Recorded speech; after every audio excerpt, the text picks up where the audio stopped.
Hi, I'm Belle Holder, the host of UNCTAD Conversations. Today, we're at Sweetfield Manor, a quaint boutique hotel located just a stone's throw from the UNESCO Heritage Site at St. Anne's Fort and the Garrison Savannah here in Barbados. It's one of our favorite locations at which to shoot. You know, the COVID-19 pandemic all but caused the cultural and performance industries here in Barbados to grind to a halt. One person who knows firsthand what it's like to have a career which depends on gate receipts and entertainment is today's guest. He is a pick of the crop king, a singer, a songwriter, a producer, and a former television host. He's now a government minister with responsibility for culture. Our conversation with Minister John King is straight ahead.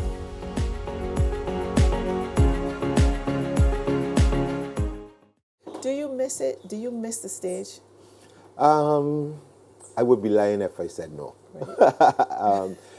It's one of those things, if you've done it long enough and you've been successful in it, the roar, the crowd, the adrenaline of being there nightly and, you know, having to entertain people and getting the opportunity also to bare your soul with people, because oftentimes people, they just see the entertainment part of it, where, you know, everybody has a good time if it's a party, but then there's shows that are a little bit more serious. They deal with issues, we talk about things, people learn a little bit more about you, and you also learn a little bit more about people. So for me, I guess if you can use the word edutainment, that was part and parcel of what I miss. You're on a different stage now, a governmental stage, but still a national stage. And I would think the last year and a half for you as a minister responsibility for culture and seeing the effects of the COVID-19 pandemic and what it did for people in the cultural and performance industries, literally with no work. What was your immediate response? My immediate response was, my word, here we go again. Right. You know, people are putting a lot to the pandemic where the arts and creative industries are concerned, but they've always been volatile. You know, it's always has its peaks and valleys, and you learn very early how to manage by preparing yourself when it's at the peak to be able to ride through the valleys. I think with the pandemic, this one caught people kind of like off, not unprepared. And so it was even worse than what we would have experienced in the past. But it also gives people the opportunity to be creative, to think outside the proverbial box, and to approach their business end of it in a complete different way. And I think between the advent of, let's say, the internet and where it's at, that gives us an opportunity to engage with the world, right. not just our 166 square miles. And I think a lot of artists are beginning to take advantage of that huge worldwide market. And how to monetize it. How to monetize it. But before we even go deeper into the internet, which we definitely have to talk about, because most of the artists, especially the younger ones, gravitated towards the online forum. Mm-hmm. It's interesting what you said about the industry, because I think COVID perhaps made more of the general public, notice the hardships of some of the artists. But I think you're right in that some of those hardships already existed, because there are so many artists who depended so heavily on crop over each year, and then throughout other times of the year would be struggling. Yeah. So we've heard artists talk about insurance, health insurance. Should I insure my voice? Or what is being done to look at those things in terms of maybe the artists unionizing, you know what I mean? And then there's more of a greater voice in numbers. I have been a part of the sector for 30 plus years. There have been numerous attempts to do all of those things in the past, and they've never been able to get them done. And I think the biggest problem has always been the whole idea of us being able to trust each other and not see each other as rivals within this small space for the market share, you know, but being able to see as you said, the strength in numbers, but also the wisdom in being able to do things not only for ourselves as the performing artists, but for the generations who are to come, who may want to be involved within that sector. Now, when I talk about this sector, I'm not just talking about singers and musicians, because often people think that because that's what I did, that's all we're talking about. We're talking about the entire gamut of it, from innovators to media, visual artists. It just goes on and on. Everything that will fall underneath what we term the orange economy these days. And I think these things are very, very necessary. But like I said, there have been so many attempts to do them, to join unions, to get the insurance programs going. And I know that organizations like COSCAP have tried in their own way to do that with the persons within their, who fall underneath their gambit, so to speak.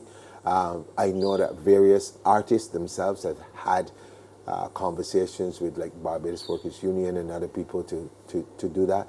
But there's never been a sustained effort to ensure that you get it done. Right. And I think that COVID-19 has forced a lot of people to take these matters seriously as a group. Because one of the things that happens, and I like to be very honest when I have to speak about these things, is that, a section of the society is, once it's doing well, it's not too concerned about what's happening with the others. But but that leads right into even the theme of UNCTAD, which is from inequality and vulnerability to prosperity for all. All, exactly. And when it comes to artists, especially the performance artists, a part of their business is to look glamorous. A part of the business is to look like because that's when you're performing, that's what your audience wants to see. So it's hard for an artist who is on stage looking glamorous the night before tell us that they're struggling and can't pay their bills the next morning. So maybe it's hard for people to comprehend that. That'd be hard for anybody, any person, especially if you are more concentrating on the show aspect of show business and you forget the business. Right. And I always tell people, the show is for the audience, the business really is for you. And you have to find a way to manage both of the expectations, so to speak. And you cannot just see it as something that you do. You have to change the language, So I've always been one who, with musicians, I always would say to people, do not allow people to tell you, oh, so where are you playing tonight? Because you're not playing. You're going to work. You're actually going to work. It's not playing. Because playing gives a connotation of fun and it's lighthearted and whatever, but this is serious business. And so therefore you have to see it as that. And there are times when you have to stand your ground. You may be the only person in the room who stands their ground because the norm is, entertainment and these things. They're not really real business, this type of thing. Although we look across the water at the multi-millionaires and today billionaires in various aspects of the entertainment industry, and we marvel at what they're doing. Given we're an extremely small market, but again, I go back to the world actually being your marketplace now. So there are really no excuses as to why you can't go out there and try to find your niche and expand beyond these 166 square miles. But I think it really starts with, and I use this word loosely, education. Right. Not formal education in terms of going into school and that sort of thing, but educating yourself about the business, educating yourself about life itself, and then applying the things that you've learned into your own circumstances, because it's not a one-size-fits all. People are different. People have different priorities. People have, different strengths and different weaknesses that they have to deal with. But you as the individual have to be able to say, okay, I may not be good with money. That might not be my strong point. But you can't be afraid to say, you know what, I am going to hire someone. I need an accountant. I need exactly. a manager. to deal with those things for me. I need somebody who's going to market what it is that I do. I need somebody to give me some direction in certain things. You just can't be afraid of it. You have to be able to see these things as being an investment in yourself. Right. And not as being, I'm the one on stage, and so all these other people coming to get my money. No, they're not coming to get your money. You have to be the one who understands that these are the chains or the links within the chain that you need if you don't have the prerequisite skills to handle that aspect of it yourself. And I find it difficult sometimes when I listen to the general public talk about artists and put them in boxes and say things like, oh, he's an artist, as if that automatically means that they're less than, or that they're incapable of being able to think in a certain way, or whatever. You see people in multi-billion-dollar businesses, but they're not everything. They're not the accountants. They're not the marketers. They're the owners, but they're not all the other things. And you have to be able to see it the same way for the artists. All right, so when we come back, we're going to talk about the role of the National Cultural Foundation and how they've been able to help a number of artists, but we were still hearing perhaps there's some additional need. All right, so UNCTAD Conversations continue right after this.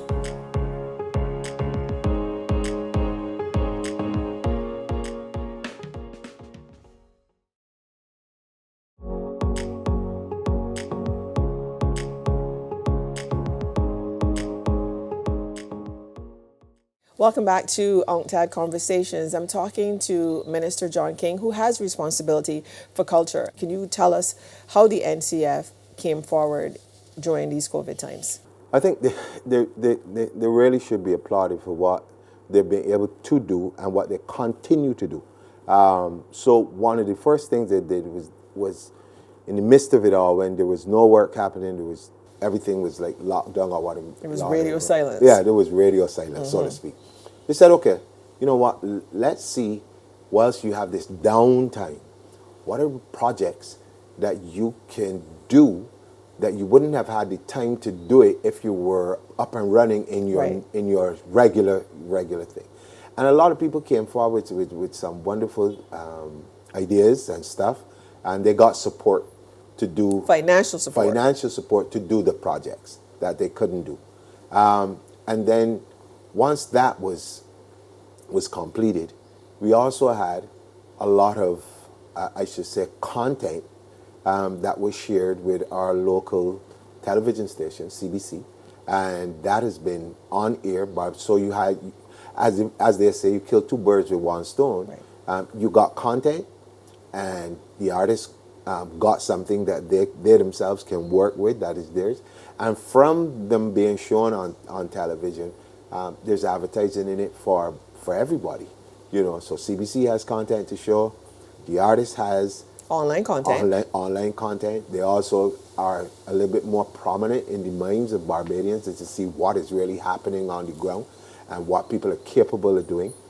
And again, and it goes into the online space, it's going to the rest of the world. So you really couldn't ask for a better initiative than that.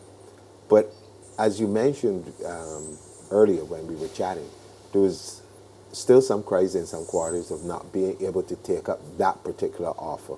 And so what we've been doing since then is we've been putting on another series of concerts, so to speak, for those in the music. But when we talk about concerts, people always think, okay, so it's just the actual players and the thing, but it's the providers. It's a whole range of people who will benefit from those. And we're still looking to do some other things that would help our dancers, our visual artists, other persons as we go along. But so it's an ongoing process. But at least we were able to probably help some people through what I consider to be the most trying time of it so far. And I really want to impress upon culturalists, performers, artists, don't sit back and feel as though the same people benefit. You have to come forward. You have to make your voice heard. There is a process. There is a website for the National Cultural Foundation. That's correct. So reach out, ask questions, and get the information. But know that you have to put in some work. It's Yeah. not just a basic handout. You have to arm yourself. You have Right. to arm yourself with the knowledge of what is available out there. And all it takes is an email, a telephone call, or I'm as accessible as anybody else on the planet. I've been a part of this sector for years. And so I have an open door. It's just a simple conversation, but I think oftentimes people begin to think, well, okay, so he's a minister now, so I can't pick up the phone and just call John like I would call him before. That's on you. That's not on my end. That's on you, because you can. Right. And I can give you, and I've tried. We've had a number of sessions with the artistic community where we try to explain to them how you go through the process of getting grant funding from the business development department or the NCF. How do you get technical assistance with different things? What are the things that we would like to support? And also to get a better sense of what are some of the challenges that you as Right. the artist face that we would not know about. Right. Because as you mentioned, if you don't come out and talk to us, then we're operating on what we know.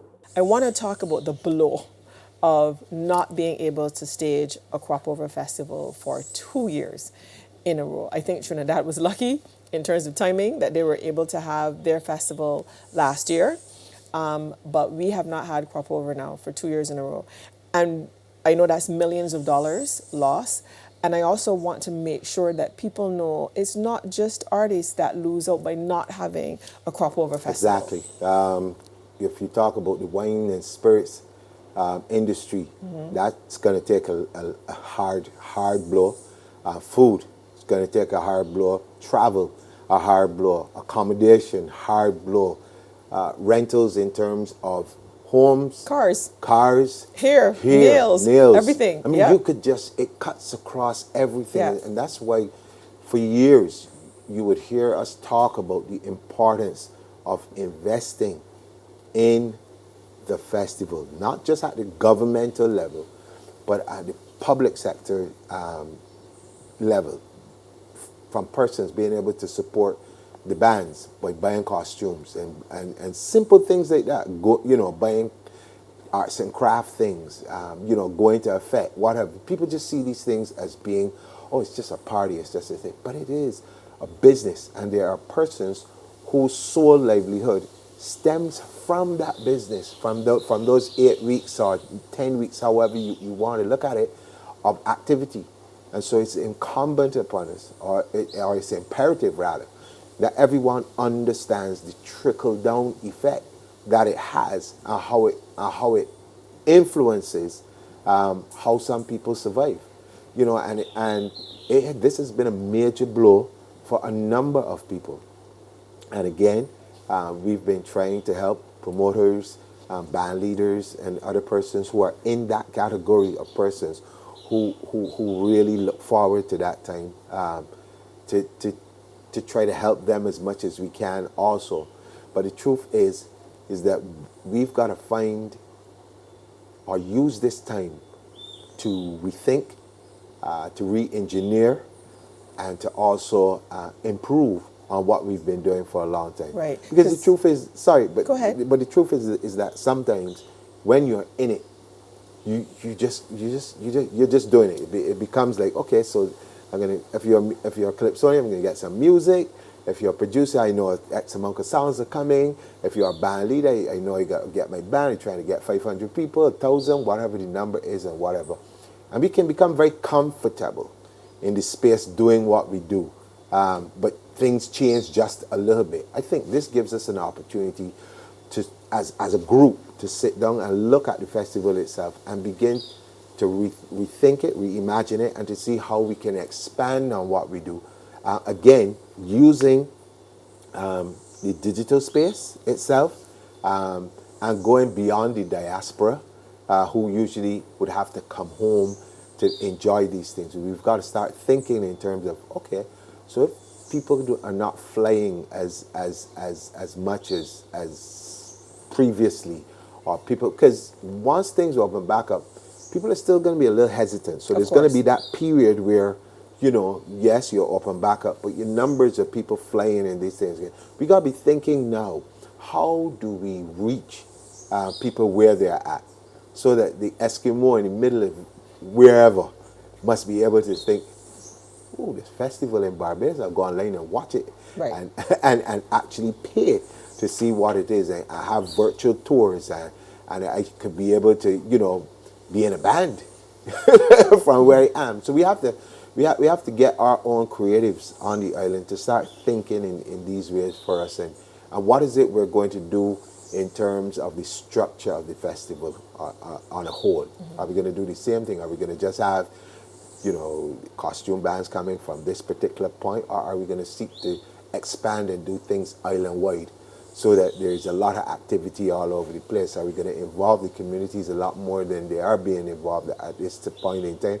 And are we going to invite our neighbors, not just our Caribbean neighbors, but our South and North American neighbors, to have bands, to be represented in it, to be a part of it? The story of the migration of Barbadians across the globe is one that, in my mind, we should be using to draw people to this thing, and the contribution of Barbadians Right. across the world. How do we tie all of these things together that gives us a stronger festival? All right. So while we talk about and look at the restructuring of Cropover and the migration toward the online space, we really need to talk about new trade, ownership, copyrights. I think a lot of us really, it's new.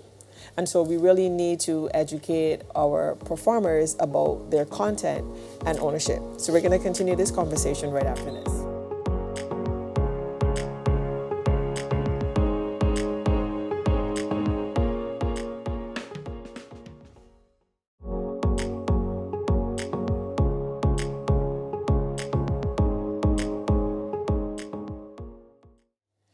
Minister King, you touched on something just now that I've actually been thinking about for a long time.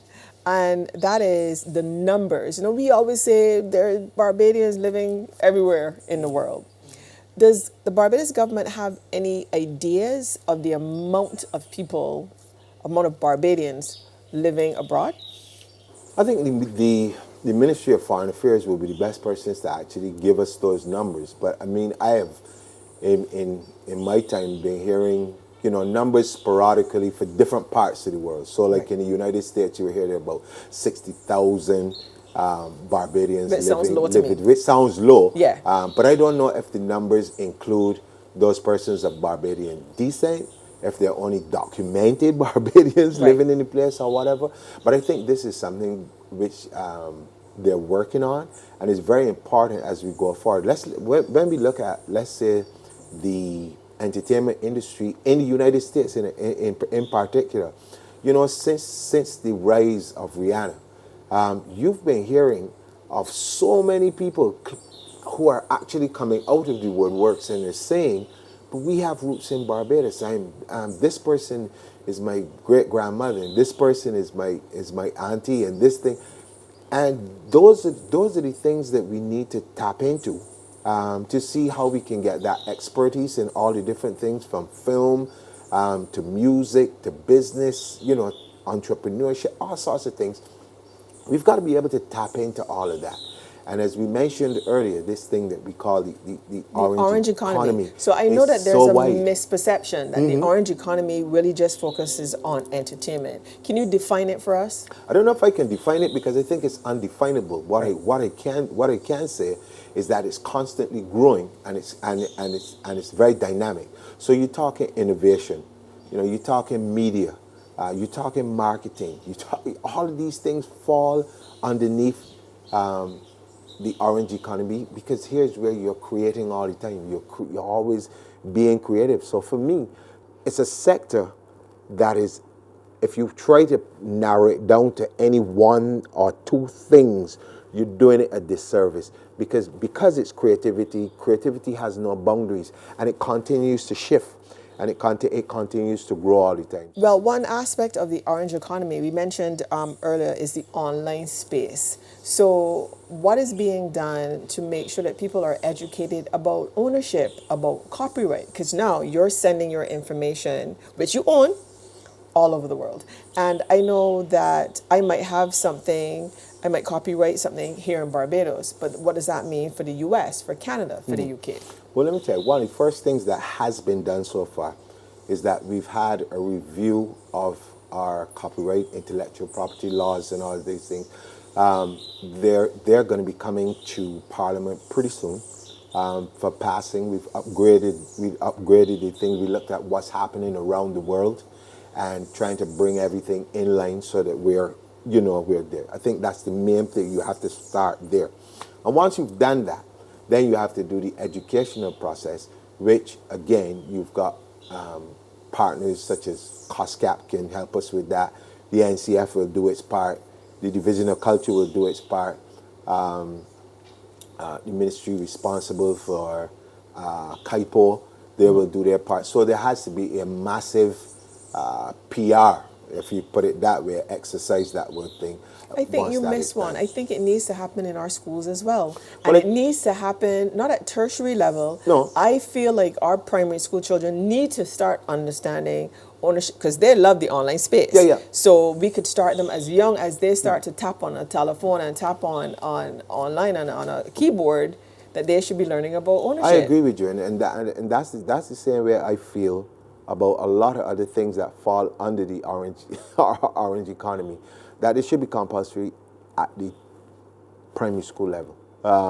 You see, once you get people into these things and understanding it, then they have a different appreciation. I think what has happened in the past is that because people didn't see it as having quote-unquote value, a lot of people would have shied away from it and say, oh, these are just things that you do if you can't succeed otherwise. And so, you're going to be a painter, or you're going to get involved with computers and blah, blah, blah. I think there's a re-educating that has to be done, not only just for the children, but for the educators themselves, in broadening the scope of that conversation, so that when people talk about the arts, we talk about innovation, we talk about other things, that the whole idea of ownership, the copyright, the infringement of it, why it is important that you purchase certain things and not go for bootlegs and all this sort of stuff, that helps to lift your society to another level in terms of understanding how all of these things are connected and how they affect the creators and the people who have to market them, and the people who have to sell them, and all that sort of stuff. So I agree with you. You need to start at the earliest level possible, but it has to be ongoing, because as the world changes, the laws and things are going to change too. All right. I could talk to you all day, because the cultural industry, the arts, the orange economy is something that I'm very excited about. I think many of us are excited about. And are there any other details you would like to add as we wrap up? Well, I think we covered a lot of things, but fashion is one of those things that people in Barbados don't talk a lot about. We have some fantastic fashion designers, both veteran and young and upcoming. And I would really love to see the day when, I wouldn't call any names of any other things that come to us from outside of Barbados, but I would love to see the day when we can replace them and feel proud to wear the things that are made here by our own people. I think that would be a step in the right direction. And again, I will reach out to the diaspora to be our first target market outside that can support the things that our people do. And I think that once we begin to have that national conversation and that new national consciousness, so to speak, about the things that we create, and to love them the same way that we love the other things from other places, where the people who produce them are held up to iconic status in their own countries, and then we jump onto the bandwagon. I like to see it reversed, so that we create our own icons and then have other people jump onto the bandwagon. Right. Minister King, it was an absolute pleasure. Thank you so much. Thank you, ma'am. This has been UNCTAD Conversations with Minister John King, the minister responsible for culture. Bye-bye, everybody.